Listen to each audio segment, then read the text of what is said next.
Mm. Hey, Em, why do you have your sunglasses on? Because I'm famous as hell. Oh. I mean, you were there. You were there when Cinco Paul recognized me and he said, "You're famous." Fame really becomes me. I'm famous as hell. Okay. Ooh, everyone is just coming to see me, coming to see my YouTube videos. You all love me. I have so much to give to my fans. I'll drink to that.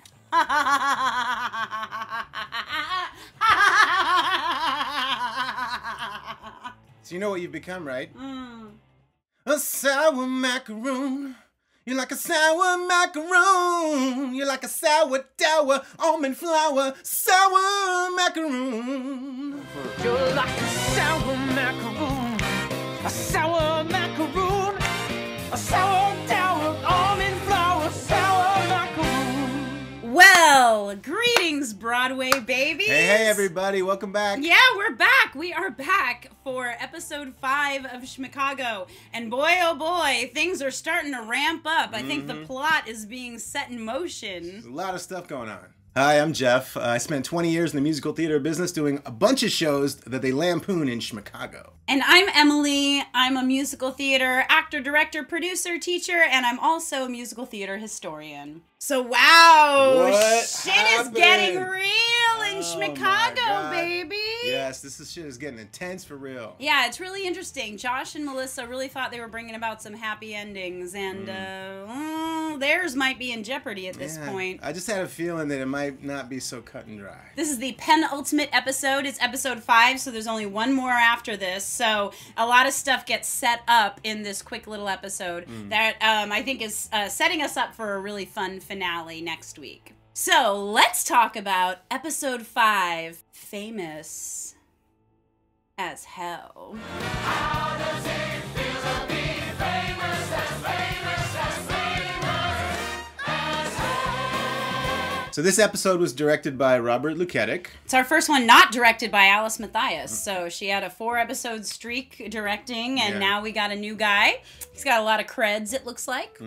It was written by Josh Lieb. Like I said, this is kind of a shorter episode. It's only about 28 minutes, and I think that's because it's setting us up for a lot of big stuff that is about to happen in the finale. So we don't get as many variation of songs and composers this time, but there's still a bunch of really good stuff. So the musical influences of the episode are Kander and Ebb, a lot of Andrew Lloyd Webber and Tim Rice in this one. And a first appearance! Anne Harada told us in episode 2 of our Schmig Analyses that in episode 5, we were going to get a duet with her and Jaime Camille featuring a composer we haven't seen yet. Yes. And that composer is Burt Bacharach, baby. Talk about the 60s. Oh my gosh, I can't believe we're finally getting some Bacharach. So the musicals referenced are Jesus Christ Superstar, of course, Cabaret, and Promises, Promises. Miss Codwell all season has been complaining about feeding these orphans. She hasn't wanted to feed them. She's like, they want to eat. But now, when the episode starts, she's pushing out candy apples and delicious treats and stuffing them full like she's the witch from Hansel and Gretel. Yeah, it's the oft-used trope of fattening up whoever you want to eat later. You know, that old chestnut. And while she's stuffing the kids full of food, the underscoring is really reminiscent of the Ballad of Sweeney Todd. It's kind of doing a da-da-da-da, da-da-da-da, da-da-da-da, da-da-da-da, da-da-da-da. No one can help, no one can hide you. Isn't that Sweeney there beside you? Sweeney, Sweeney, Sweeney. So that bridge section of the original song, that's kind of what's happening in the underscoring. Very ominous, very setting up that feeding these children is not going to work out very well. And as usual, the narrator gets us started off.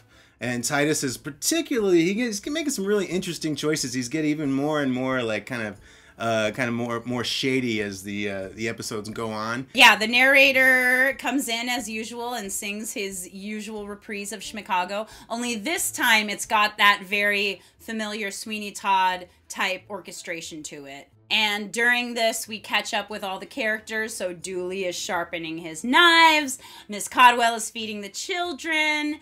Topher and Jenny are in love, but the tribe is looking a little jealous. Jenny has long hair now, and she's in her full Godspell look. She seems to be sliding into the Mary Magdalene role pretty well. So Melissa heads back to the Krat Club, and she passes by that guy who was half a horse who was reading Mein Kampf. I guess it might be Mein Krat.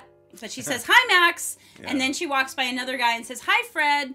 That could be like any number of names in musicals from this era. Yeah. Max made me think of Max from Cabaret, who you played. Yeah. And then Fred, I was thinking might be a reference to Fred Casely from Chicago, who is killed off in the very beginning of Chicago. But truly, they could just be boy names. I don't know. It also made me think of Fred Ebb. Maybe that's a reference. I don't know. So Madame Frau finds Melissa, and Melissa is determined to be in the chorus. She said, "I promise I'll blend in as best I can when I'm forgetting my choreo." But she says, "No, I want you to be the star this time." Jenny's been missing, and Krat has a crush on Melissa, and so she says, "Mr. Krat says you're going on in 30 minutes." And Melissa's like, "Oh no, I'm happy to be blending in the back." But she kind of takes a second and says, "Okay, I'll do it." So it's her big Peggy Sawyer from 42nd Street moment. You're going out there a nobody and you're coming back a star. And boy, oh boy, is she ever. Madame Frau says, "I am ecstatic."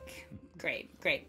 And Harada dry read, perfect. And we get another Cabaret homage. We actually haven't had as many as I thought we would this season. Really only one? Yeah, just one. So this is another one, and it's a big one. This is Mel's big song, and it's called It's My Turn Now. Right. And it is essentially Maybe This Time from Cabaret. She's got the shimmery background. She's got the old-timey microphone, which Sally Bowles sings into. The classic spotlight right on her. The whole club is just waiting to hear what she sings. And she kills it. It's a really great number. You know, nice. Cecily Strong does an amazing job with it. It's really emotional and vulnerable, and all the lyrics really mirror Maybe This Time. But also, it's written to play to Cecily Strong's strengths as a singer. It's right in her wheelhouse. And just like good lyrics that are, again, very reminiscent of the original work. There's no honor in honorable mention, but I've made it in art. It's so good. She says, "Maybe it's my time now," instead of "Maybe this time I'll win." We get a great modulation when she starts repeating the first verse, which happens in Maybe This Time. I've never been the type to take the spotlight.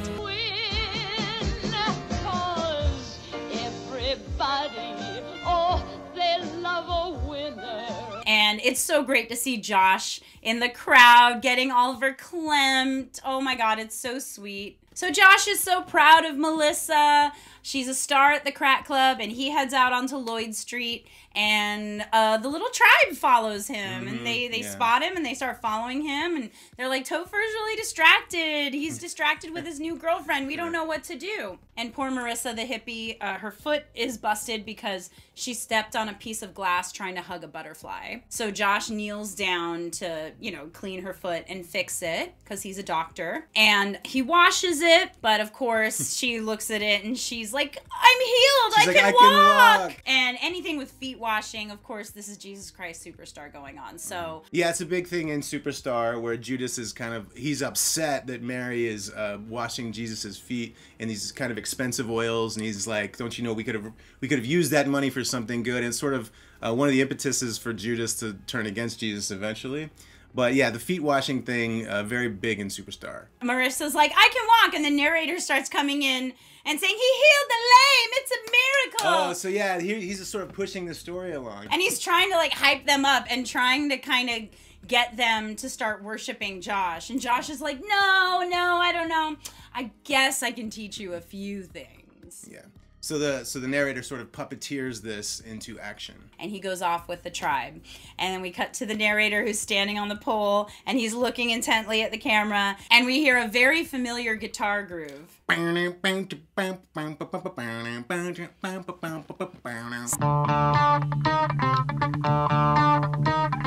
So we get this song called Famous as Hell. It's the opening number from Jesus Christ Superstar, Heaven on Their Minds. where Judas is singing about what's been going on with Jesus, sort of introducing the audience to the world that we're about to see in this show. So we get this montage of Mel just killing it at the club, and she's got all these roses from Krat, and Josh is with the tribe teaching them that, you know, the Mercedes sign is not the peace sign. Yeah, just one little line fixes it. And they are becoming big stars, and the moment that everyone waits for in heaven on their minds is the Jesus! Jesus! And this time he goes, Melissa! Melissa! Oh my God, that was so funny. Also, again, we have Titus doing Ben Vereen, because Ben Vereen was the original Judas in Jesus Christ Superstar. So on Broadway. This kind of amazing, yeah, he's not in the film. Not on the cast album, right. I mean. Oh, yeah, that's right. He's not in the original cast or album. the West and he's not End in the production. film. He's the original Broadway Judas. It was just so interesting that Titus was doing the narrator from Pippin, and now, you know, they're both Ben Vereen. But he has his own kind of thing going on, and he's it's the perfect song for Titus because he's got those crazy high notes that he can just, you know, pull out anytime. So he says, Melissa, is this everything you wanted? And she's like, it's great. And he responds with my favorite where he goes, it was a rhetorical question. And he goes right to the end. Question.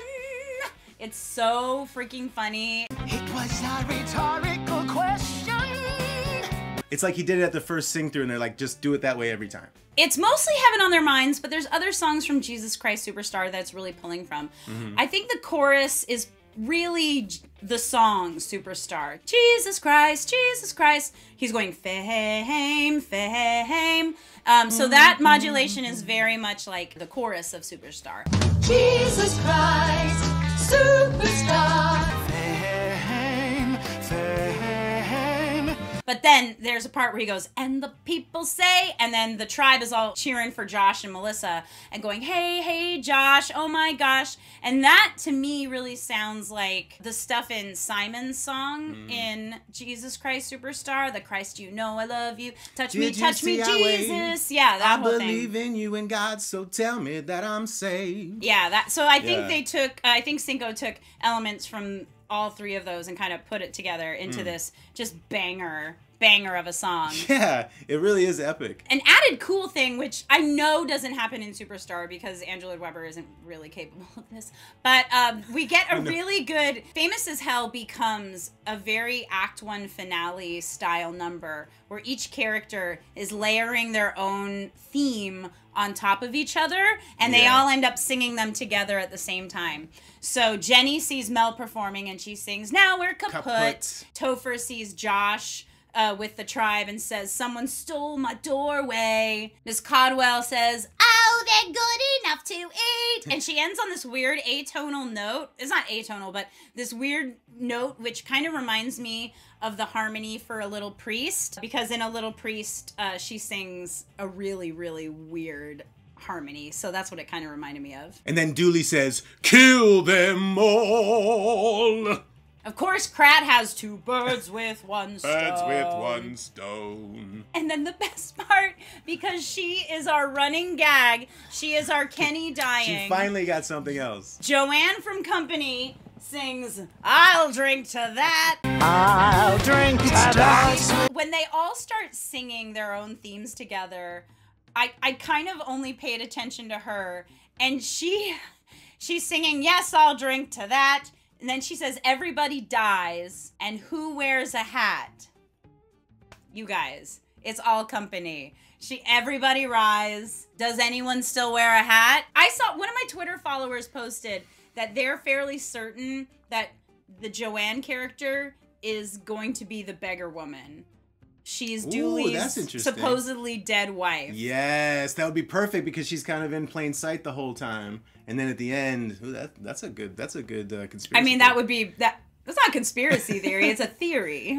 I also like it when Josh is when his followers are singing to him, and he does this very Keegan-Michael Key like basking in their glow, and it's just really funny. I just love it. God, our leads on this show are so good. So Josh and Melissa are really happy with themselves. They go out to get a hot dog, and they don't have to pay for it because she's so famous.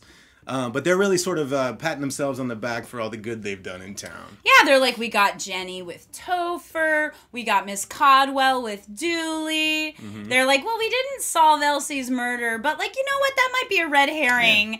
We need to know her. Yeah, and then they're kind of like, maybe we have our happy ending. Yeah. But what's the rush? They're really loving their Schmicago celebrity.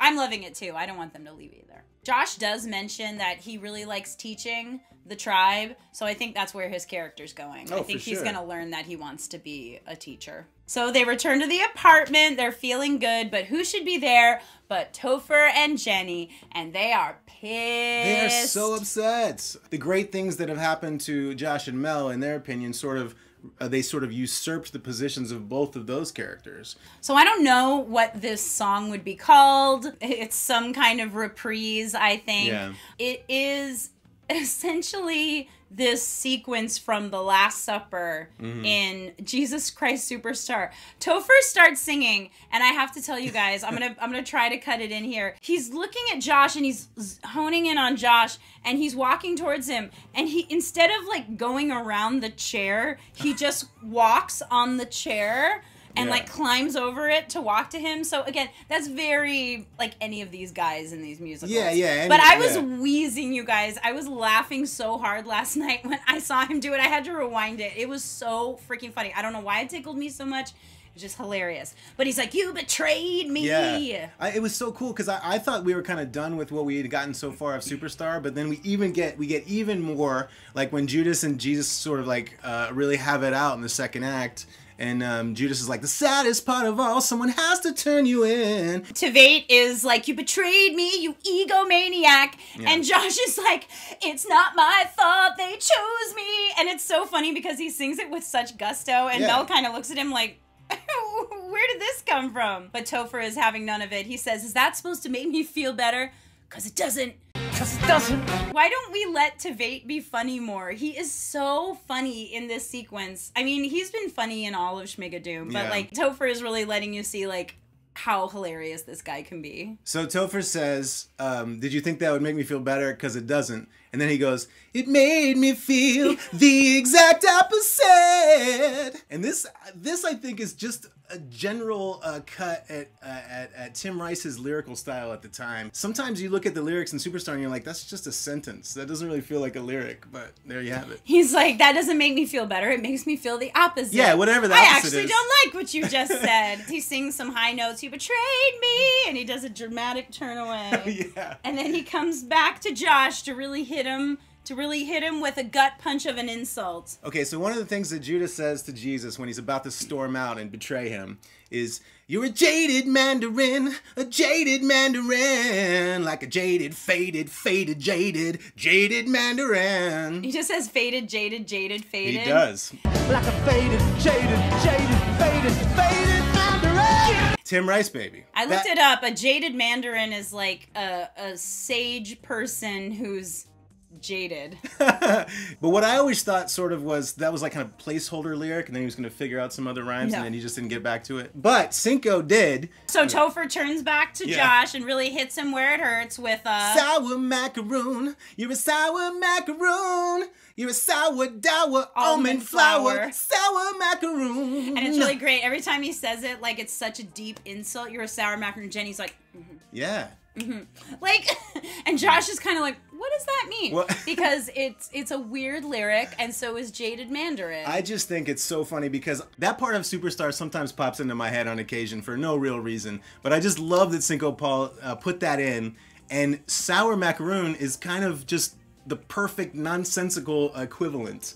And God damn, they nailed it. So Topher and Jenny are not happy, and they basically belt, get out, get out, get out, they're waiting. Kick them out. They kick them out of the apartment. Yeah. So where do they go? They go and stay with Miss Codwell at her orphanage. They don't know. They think she's a nice orphanage She's lady. been feeding them lots of nice treats. The orphans come to give Miss Codwell a present, and it's very, very cute. They're like, well, you've been feeding us so nice lately. We got you a gift. Well, it's a wrapped up box. It's Yeah. a box wrapped in a ribbon. And then Miss Codwell opens it, and she's like, what's that? And they're like, the ribbon's the gift. and she's seemingly very touched. Yeah, but then she switches back right away. She's all of a sudden gets mean to them again for some reason. Yeah, she just says, go back to eat. Yeah, how much can you eat? Jeez. They go check in on Dooley, and they're like, hey, we're staying next door. And Dooley is sharpening all of his knives, and he has a new humongous meat grinder. It's like the wood chipper in Fargo. So they realize that something is kind of off, and as they're going to sleep, they're in bed, and Josh just can't get it out of his head. They're both in a very teeny tiny bed and kind of matching his and hers pajamas. And Josh says, don't you think that's weird? And Mel says, yeah, Dooley and Miss Codwell are weird. That's why they're perfect for each other. And he's like, let's go check it out. And she's like, no, I have a 12-show day tomorrow. That's that, cruise ship life. That's that theme park life. 12-show day. That's the nonsense you would do for the mouse. I've never done a 12-show day. When That's Turtle insane. Talk with Crush, you definitely did 12-show No, days. 6 maybe tops. Righteous dudes. Whoa! Check out all the humans out there in the human tank! Josh can't let it go, so they decide to go snooping around in Dooley's shop in their pajamas. Your little flashlights. Yeah, Melissa's like, I look like the cover of a Like you Nancy do. Drew book. And they're kind of looking around. They see a big crate of sausage casings, and they are Menlove sausage casings. And that is Alan Cummings' character from season 1, Mayor Menlove. So Alan Cummings' character from season 1 is providing sausage casings to his role in season 2. So this is like the multiverse of different musical theater characters, I guess. Yeah, played by the same actors, Yeah. obviously. But Mel's like, what? He needs sausage casings. But they pan over to the chalkboard, and they've got the orphans, misspelled, ORFANs, listed out with their weight and how many sausages they will make. Dooley and Miss Codwell come in, and it looks like something is gonna go down, and like they might hurt them, but no, they take them back to Miss Codwell's, like serve them tea. She's like, cool, blimey, you thought we were gonna hurt you? They're like, no, we're just gonna kill the orphans, because apparently orphans aren't people in their state. Yes, I guess it's okay legally in this case. And they're like, Dooley, you can't turn the kids into meat. And he's like, Nope. God made them They already meat. were. I'm gonna make them into sausages. It's a pretty good line. I sort of like that one. Josh figures out,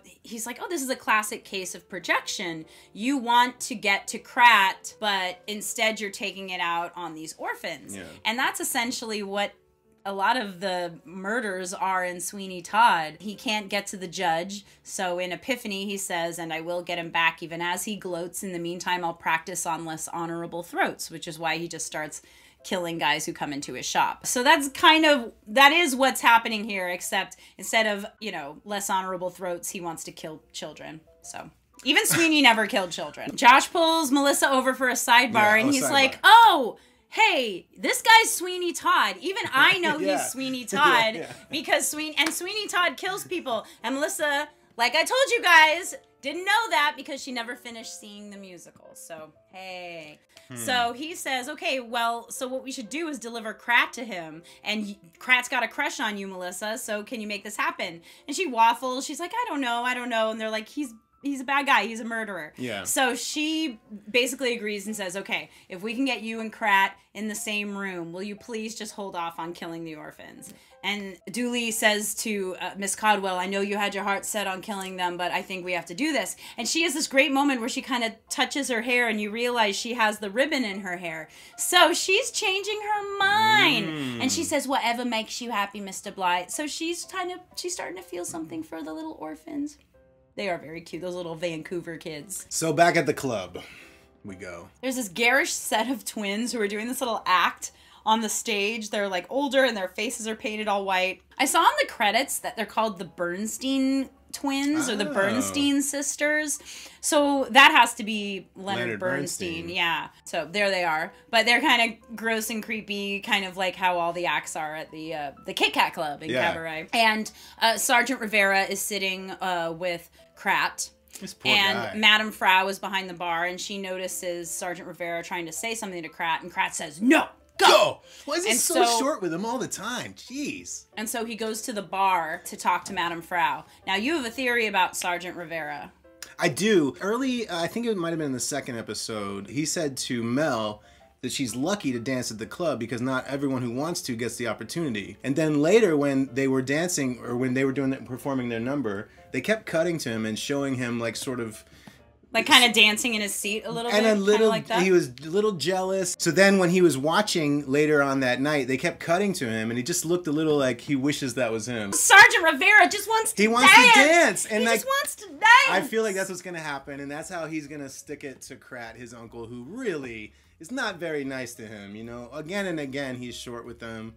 And I feel like they got to have it out, and he's got to dance. So he goes to the bar to talk to Madame Frau, and they both seem to be feeling the same thing. Yeah. They both mention that promises were given to them by Krat, and they've never been fulfilled. Rivera says, how many broken promises until you are the one that's broken? And Madame Frau is like, we both made choices, we both knew how things would work out, we were wrong. So we're going to find out kind of why they're in the situation they're in the final episode, I think. Yeah. But they were promised something, they could get something from Krat, and he, you know, has not delivered. And it's really interesting. It's sort of like we don't really know too much about these two characters. We've seen them, but they've just been here and there just a little bit. So we really don't know what's going on with them. So it'll be fun to see where this is going. So she asks Rivera as she's making his drink, do you want a twist? And he says, there's always a twist. And we get our promises homage, you guys. It's so Pretty cute. fun. So I think the song is mostly a fact can be a beautiful thing, which is in like the beginning of the second act of Promises, and it takes place in a bar. It's the main character, I can't remember his name, the guy Sean Hayes played in the revival. There are also these three girls at the bar who end up being kind of the backup singers for the song. So that, I think, dabbles it a little bit in I Say a Little Prayer territory. Promises came out in 1968, the same year as Hair. And I think, even though they're like wildly different musicals, I think they're really great representations of music that was popular at the time on a Broadway stage. Like Hair, you get the counterculture, rock, psychedelia, folk. But then Promises is a lot of what pop music sounded like at that time. So there's a lot of those fun kind of ba-ba-ba-ba-doo-wah, pow, pow. Pow, pow. Also Burt Bacharach, you know, he wrote a lot of really great pop hits, and that's why Promises is so catchy in so many ways, because it is very poppy, but it is so much like 1968. It doesn't really sound like anything else. And he has a lot of hallmarks to his style. Having the two characters kind of sing a lot of the stuff at the same time, not much like counter melody stuff, kind of going in between meter changes. Forget the past and think about the present. The present's very pleasant. Who cares what the future will bring? You try to resist and save your pride, but there's always a twist that twists you up inside. And then, of course, the backup singers doing those like groovy, tight 60s harmonies that are just like, bop, bop. It's like how when you see Breakfast at Tiffany's and all of a sudden in the background you hear like do do do do do do do do. That's like all of Promises, you guys. It's so great. It's so weird. I don't know Promises, but I do love The Apartment. It's a wonderful film. Oh, yeah. So if you don't know, Promises is the musical adaptation of The Apartment. Yeah, starring Jack Lemmon back in the day. With Jack Lemmon and Shirley MacLaine. And Promises has only had one big Broadway revival, and that was with Sean Hayes and Kristen Chenoweth. Oh my goodness, she's in everything. She learned to play the guitar. That's how she learned how to do it. I remember that was a big thing on the publicity circuit. She was playing the guitar because they would do, what do you get when you fall in love? You only get lies and pain and sorrow, but for at least until tomorrow, I'll never fall in love again. Such a good song. Oh my God. And for the second episode that we did, you interviewed Ann Harada, and she mentioned that she was gonna do the duet that was from a composer that we hadn't heard. So I was trying to guess who that would be over the past week, and Burt Bacharach was my third guess. It's perfect for the time period that we're working with, and it's also a departure from the other musical styles. Just a really cool like little duet that they put together. In fact, I kind of like Cinco Paul's version better than any of the Burt Bacharach songs I've heard. Yeah, and Jaime Camil and Ann Harada have a great blend. Their voices sound really great together. Yeah. They have this line where they say, just when you feel connected, here comes something unexpected. And every time they say unexpected, you see Krat like holding a box, a little box, what could be in that box. And then you see Dooley Creek creeping into a closet Yes. in the dressing room. Because that plan's going to be foolproof. She's going to get him in there. She's going to get Krat in there, and it, bing, bang, boom. And you see Josh and Melissa going to a table with one of the phones that we've already established are there. Yeah. So plans are being laid in motion while Rivera and Madame Frau have their drinks. And of course, the little doo-wop girls are so cute in the background. They keep going like, twist it up, twist. And they're kind of drinking their little cocktails with a twist, and it's very cute. I really like this duet a lot. So again, Cecily Strong, she's got to get an Emmy nom for this show. She's killing it, man. But she makes a little call to Krat, and she's so funny being awkward. She's like, hey, thanks for your flowers and the cards and the poems about my feet. She goes over to talk to him, and she's so funny. She's like, she doesn't know how to sit down in the chair quite right. She tries to do it backwards. And she like, tries to do it not gonna work, backwards. not gonna work. A la Sally Bowles, doesn't work. He says, you've been getting my roses. And she responds with, Moses supposes I have. Which is from Singin' in the Rain, everybody. The song Moses supposes his toes are roses from Singin' in the Rain, Right. which is before this, but it's just a really fun little joke. And she does one of those like crazy awkward laughs. She's like, Kratty. Just so funny. She does the perfect like crazy laugh. It kind of reminded me of that episode of Friends that Brooke Shields is on, where she's playing a crazy lady who's in love with Joey, and she does this like insane laugh. And we saw Cecily Strong for years on Saturday Night Live, of course, and she played all kinds of awesome characters, sort of like that, you know? So she's like, Kratty, you're hilarious. Let's go to my dressing room. And he's like, oh, let's go. I just got to get something from my car. And he yanks her off. She's like, oh no! And he takes her to his car and throws her in the car. Josh tries to get her, but Sergeant Rivera stops him. God, that was fast. Oh, and yeah, he's and like, he's got you're the gun. coming with me. Yeah. So Rivera has Josh. Krat is driving away with Mel. At this point, Dooley comes out and sees that he's driving away, and Alex, the tribe member, she also sees that as well. So we have a couple characters seeing that things are going down. Yeah. So hopefully that'll help at the beginning of the next episode. So in the car, Mel is kind of there with him and kind of like, hey, what's going on? Basically gives her an ultimatum, says, you have to marry me or Josh dies. This guy. Pan forward and we see that the narrator is driving the car, and he says, there's always a twist, and the episode ends. So not a big episode for like a lot of references. It really feels like just the laying of groundwork for a lot of resolution that is going to come our way Exactly. in the finale next week in episode 6. Yeah. And I mean, there's so much in every one of these episodes. There's a lot of story that happens. Just one thing kind of leads to the next, to the next, to the next. So now we're at this point where I don't know what's going to happen.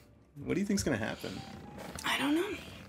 But we're going to find out. I'm supposed to be live streaming with our pal Broadway by Ghostlight next week, and we're going to be Guys, speculating on what's going to happen in the finale. Yeah. So keep an eye out for that. But yeah, I'm really excited. It's been a fun journey so far. And I can't believe it's almost done. I'm going to be sad when season 2 comes to an end. I will say that in the final episode of season 1 of Schmigadoon, we got the first song that was not inspired by something else, the wholly original song, This Is How We Change, which ended episode 6 of season 1. So I wouldn't be surprised if we get a wholly original tune for the final episode. Okay, thanks everybody. Thanks for watching. We'll see you in the next one. Don't let fame go to your heads, Sunglasses okay? are going back on. There's no living with her after this. I'll drink to that.